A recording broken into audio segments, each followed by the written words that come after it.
Being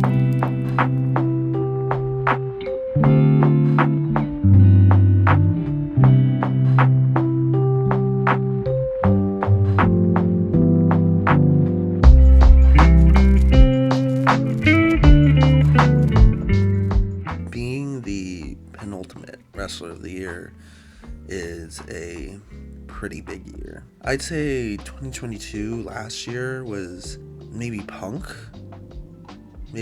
year as second best. I doubt he'll ever get that high again, but I don't know.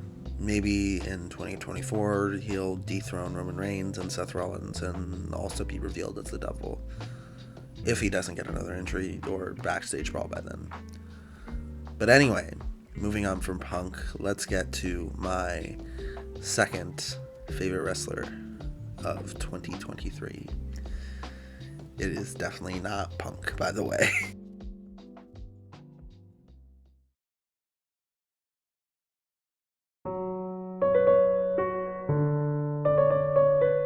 Another ROH alum, but the one that got him fired. Simply put, Danielson is wrestling like every match might be his last, and that puts together a damn good Wrestler of the Year case, despite being out of action 3 times this year. Starting this year with a prototypical MJF feud might not be the most interesting thing on paper, but the result of that was a simply ungodly run of top-class performances that nobody had come close to having at that point.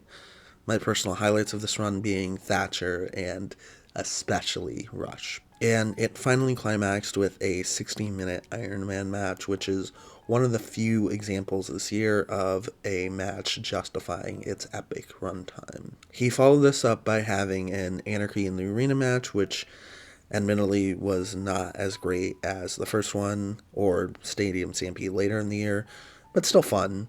And obviously the Okada match, which is much more significant for me at least, for him tapping Okada out like a bitch with one fucking arm, dragon style. This probably would have been where his Wrestler of the Year case would have dropped off if he was a sane human being, but the crazy fucker came back before the end of the summer to give Ricky Starks his best match, before refusing to slow down with a Match of the Year contender with a Zack Sabre Jr., and great TV matches with Swerve, Christian, and Andrade, before the sick freak wrestled an entire match with Okada and Orange Cassidy with a broken fucking orbital bone.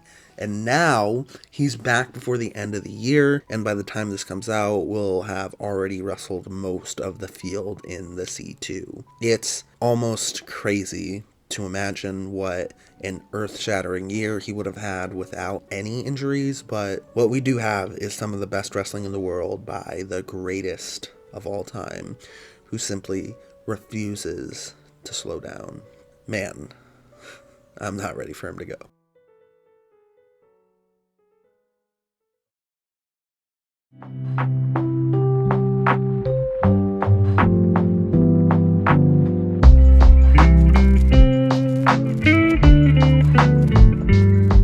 Thank you for watching this as we get down to the nitty-gritty. Make sure to subscribe to keep up if you haven't yet. If you want to catch up, I'll have a link to all the videos in the description below. And stay tuned tomorrow, where the #1 spot will be revealed.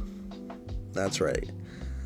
My favorite tag team of the year.